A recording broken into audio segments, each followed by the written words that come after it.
I said to myself, oh well, on the Monday, I'm going to reach out to the school, red flag.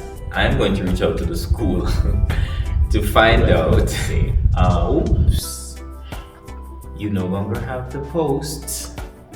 Yeah.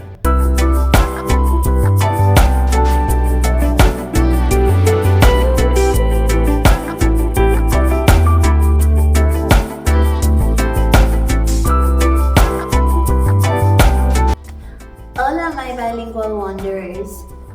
We're here again once more, and today we're going to look or talk about working in La República Dominicana or Dominican Republic.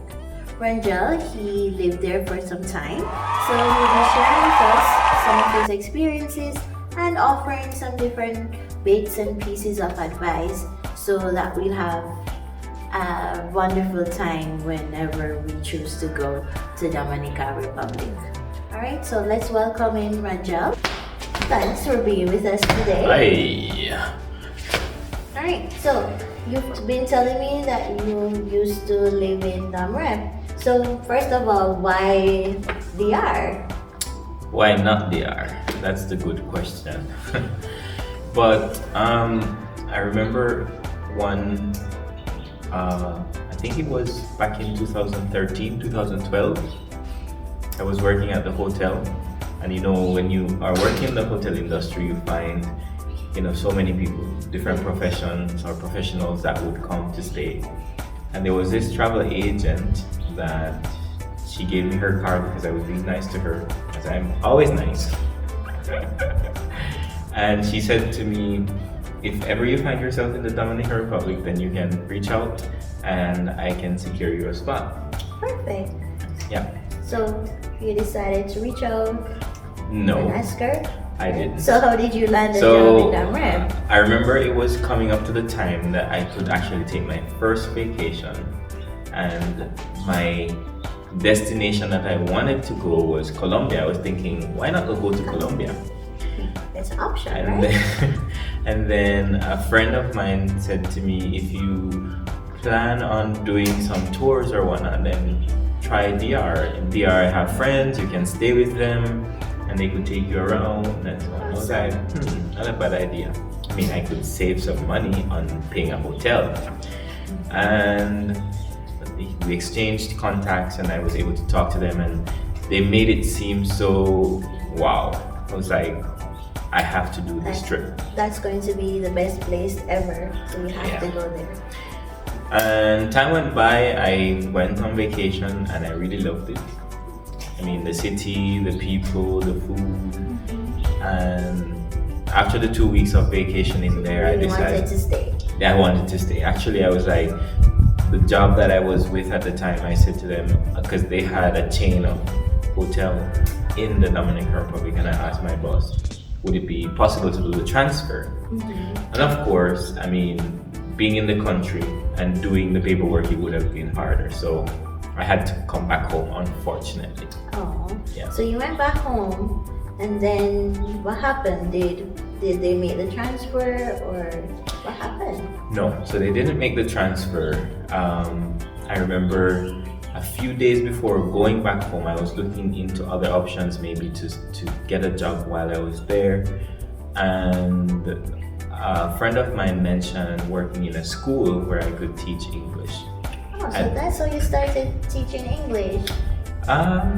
We could say, but when I came back home, I started to think real seriously about the opportunity that was offered, but also looking into transferring into the same company that I was working for. That didn't work out, so what I did was go the next avenue, the next option that was offered. And The best option, teaching? yeah, and that was to teach as an English teacher in Santo Domingo. Alright, so that means that you did the interview, you got a job, and now we're talking about the visa, or not yet? Well, I mean, I didn't really have to do an interview because my friend recommended me, and because it was coming from a real good reference or source, then the owner of the school said, sure, why not? And so the paperwork started then. Alright, so could you tell us about the visa process? Did you do the visa process here? Well, there in Jamaica, or did you go back to Dominic to do it? Well, the visa process, it was a bit tedious. At the time, and I think to date, they only have a consulate in Jamaica and not an embassy. Do not quote me on that. Maybe they now have an embassy, I'm not sure. But with the consulate, that's where I actually I did the process. And with the consulate, it's more expensive and a lot of time involved, in doing all of it. Okay, so you got the visa finally. Yeah, so I had to translate all of my documents. I did like 4 documents, and each document at the time I remember having to pay 200 US for each. Per document? Per document. Wow, that's so it was a total of 800 US that I just paid. To translate some documents? And get them in order for me to get the visa off the ground. Alright, so you've broken the bank to get these documents. Oh my God. To get the visa. How did you get to Dam Rep? Did you have to was it a direct flight, or did you have to go to a different island and then land in Dam Rep? Well, at the time the option was very limited, well, to date as well, but we do have more options today. So I had to do a connection through Panama because I didn't have a US visa, well, still don't have a US visa. And so I went through Panama, and then from Panama I flew to Santo Domingo. And yeah, it was pretty okay. The only thing is that it takes the whole day. So back then traveling back and forth from the Dominican Republic, it was like a whole day experience because of stopping over, laying over, and all of that. And to get on the second plane. Yeah. Alright, so finally you're in Dam Rep, and you're now just waiting to start at the school. Yeah, so that's something that,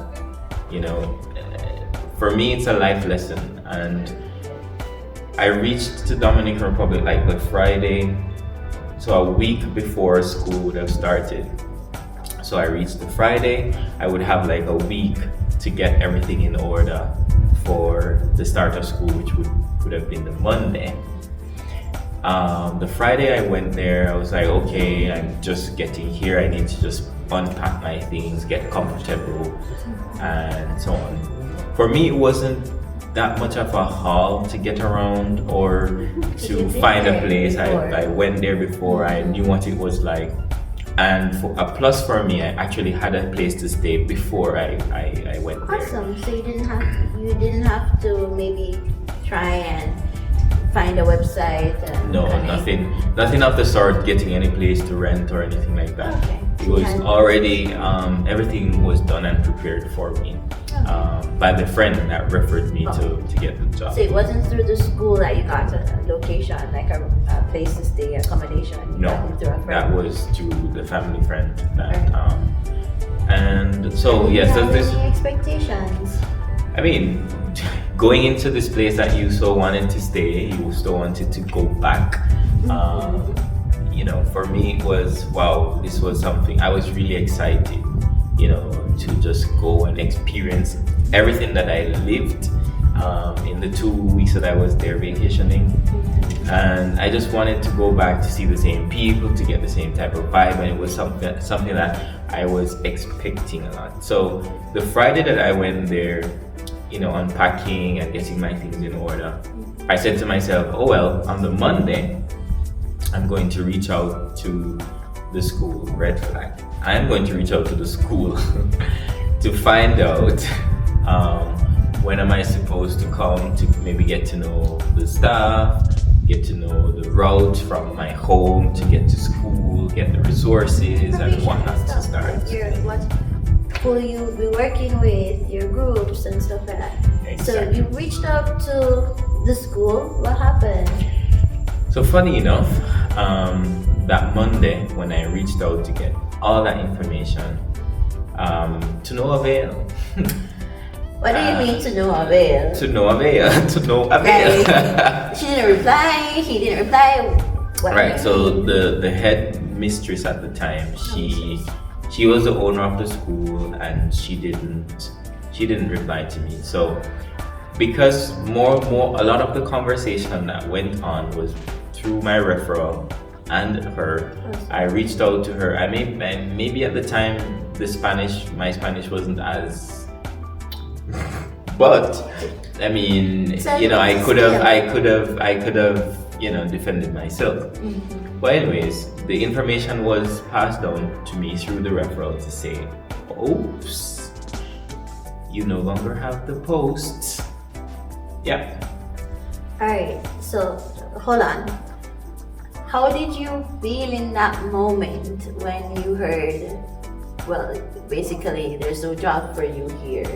Yeah, I don't know if you've ever gotten a hit with a bat in the back of your head. You were Yeah. there. Yeah, so she said the post is no longer there. We found someone to fill the position. Found someone else Yeah. to fill the position. And so we don't have a post anymore for you. And this is someone who went through the visa process with me, gave me all the information, did all the processes, and even on the day of the airport, this person came to the airport to welcome me to the country. So at what point did she realize that she didn't have a job for you? That's a good question. But anyway, so I mean, you're in a foreign land. At least you have somewhere to stay. But how did you manage? Did you stay or did you return home? So being the fighter that I am, I definitely didn't plan on going back.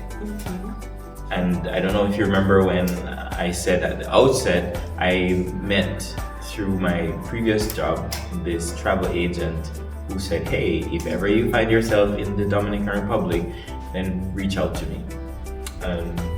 It came in very handy. So network, guys. When you're working, going places, please network, because you never know when your contacts may come in handy. So I reached out to her and she said, send me your resume and I'll check.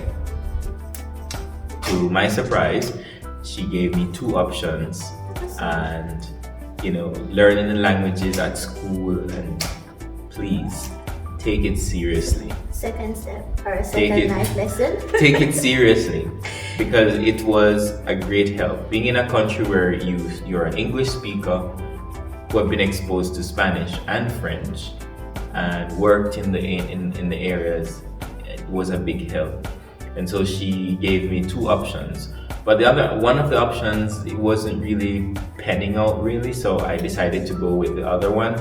And what was that one? It was to work in a travel agency where I would talk to French customers To get and them English interested. customers, right?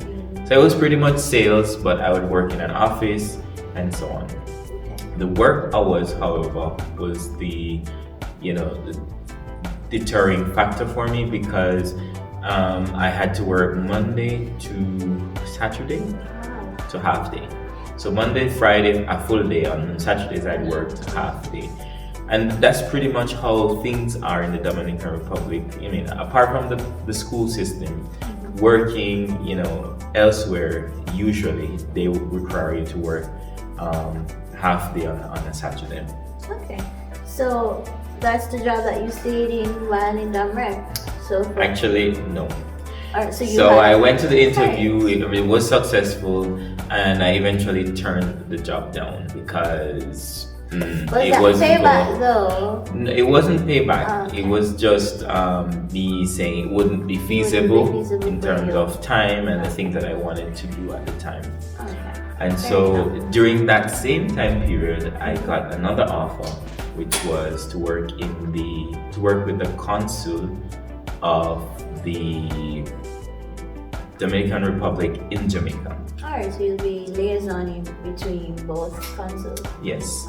So he was based in Jamaica, or he would travel back and forth to Jamaica, and I would be in his office in the Dominican Republic where I would work with documents, help with translating, speaking to the dignitaries in Jamaica.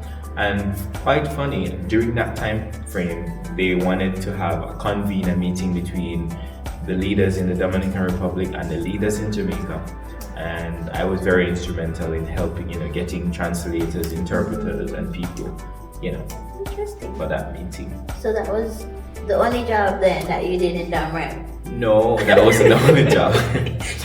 Okay. So whilst I was doing that, I also landed a job online where I worked as an English tutor or teacher. And that was what afforded me to, move around, pay my rent, and do all I that. think it's the third kid. We call it the third kid. I've lost count.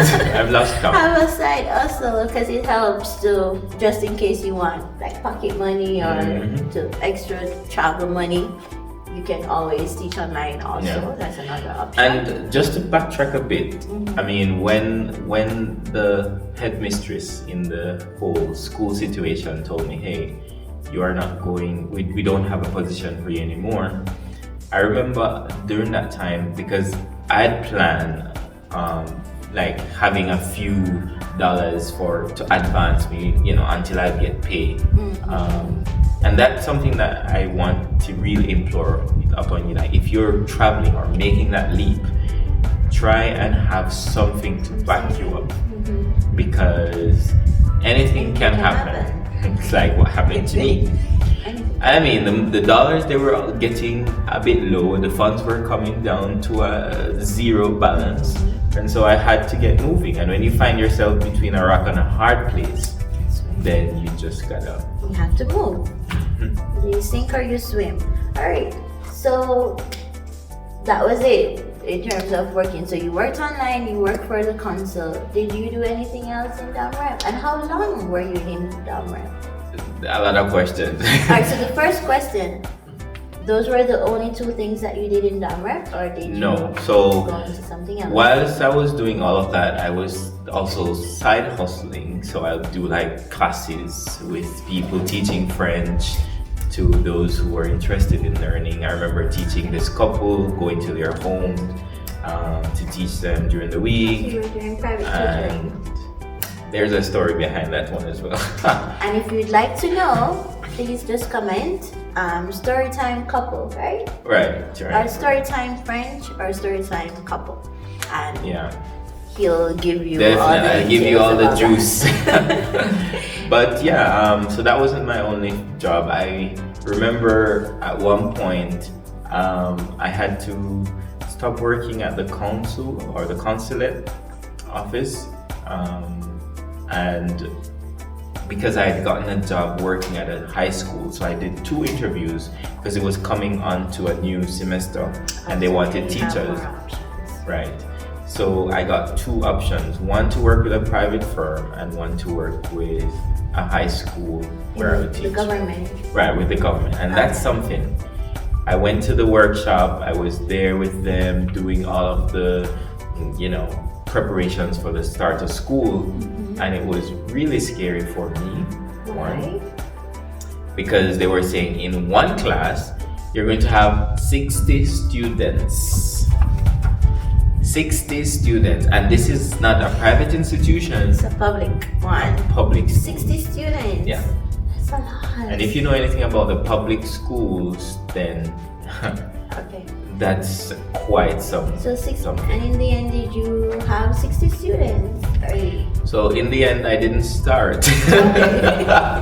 I didn't start because you got scared and you ran. Yeah, I mean that was a deterrent, and also the fact that the money that they were paying, it wasn't worth 60 students and a full week of teaching, so many people. No. And in that light, definitely know your worth. So that's another tip that we could offer. Know your worth. Sometimes, yes, you're desperate because maybe you need a job, but look at it. Is what I'm expected to do worth my time and effort? And also, I'm more qualified and they're offering me this. Is it really worth it? Know your worth, okay? Yeah, definitely. And it's okay if you run and say no. It's okay. Yeah, I mean, No you shame. can always decline, and not because you are in a desperate position, you're going to just say yes to any and everything. And during all of that happened, and again, I stressed the fact to network, to get to know people, because I remember going to one other school, and this was a private school, a bilingual school. Oh, what's up? And I just went one day, and during that one day, they were having orientation. I met some Americans who were in a similar position like myself, where they came to the Dominican Republic and they were expecting something, and it was totally different. So, DR is full of surprises there then. I mean, es el país de las mil maravillas. Siempre lo dicen. I mean, as they say there in the Dom Rep, it's the country of like 1,000 marvels. So you will see and you will hear so many things. But yeah, after all of that, I finally got like a permanent job with a high school, and I was working there for 3 months. Oh. Working with kids. At the time I was 22, 23. And On the younger side. yeah, the kids thought that I was their age. So they didn't respect me and they didn't listen, they chat a lot. But it was a fun experience, teaching them and whatnot. So imagine that was a private school. Imagine if I had taken that job in the the 60 students. public school. You have to think about your Yeah. mental health. Mental health is important. And I think my second question was, how long were you in Damrep in total? In the Dominican Republic, I spent 3 years. Oh, so 3 years, Yeah. lots of stories, I'm sure, lots of experiences. And finally, the final job that I So there's landed, one more job. because at that school I didn't stay for long. The principal herself told me that we're no longer going to need your services after 3 months. Yeah. And that's also another thing, something that happened while I was there, and I can talk about it at another time if you'd like. So you say, was this a headmistress or? Yes, the headmistress of the private school. Headmistress, private school, if you'd like to know more about that one. Yeah. And so after, finishing at the high school, then I was able to work in conjunction with the US Embassy in the Dominican Republic, which was a huge opportunity because I didn't only work with their clients, I worked with so many other, business women and businessmen, teaching them English, of course. So I was able to work with the ambassador for the United States of America in the Dominican Republic, and working with them was really fun because every dignitary that would come into the country, for example, I remember once Mark Anthony was in the building, and that was really something interesting. It was, I guess, a perk or one of the perks of the job that I was able to do. And yeah, until the last moment that I left, that's where I was actually working. So there's a silver lining. So sometimes you had a rocky start. Definitely. And it ended well. You were basically on cloud 9, I would say. Yeah, I mean, at the end, I was comfortable and I was really enjoying my time while there working. So, in closing, is there anything that you'd like to tell our audience? Like any tips or one of the most important things or gems that you've learned? Yeah, traveling and working abroad can be difficult, but focus on the positives. Focus on the lesson that you can learn, how life itself can build you. And that's one of the things that I learned, because when I moved at first, I was very young, I was inexperienced. But today, looking back, when I go or step into a room to do an interview, I go with all of that experience behind me. It's like a cloud of different things that I can say to the person, not demand, but I can say, this is what I am bringing. This is what you're worth. This is what I'm worth. So take your time, build your resume, build your profile, And do not be scared when the hard times comes, because in the end, you will see that it would have worth the try traveling or working abroad. Yeah. Thanks for that, such a profound gem. Thank you very What much. is this profile? I guess we're on a version of profile, but you never know what can happen with bilingual wonders. I mean, we're wonders after all. So I guess today you joined us at a time when we're doing like a very good interview so that you can learn some things. And also, one of the most important things that I've learned from Ranjel's story is that it's always okay for you to be a beginner. So it's okay for you to start somewhere. And the most important thing sometimes is just take a leap of faith and try. Yep. So until next time. You don't know where we'll be, but we'll see you around. All right, see you next Thursday. Bye. Bye.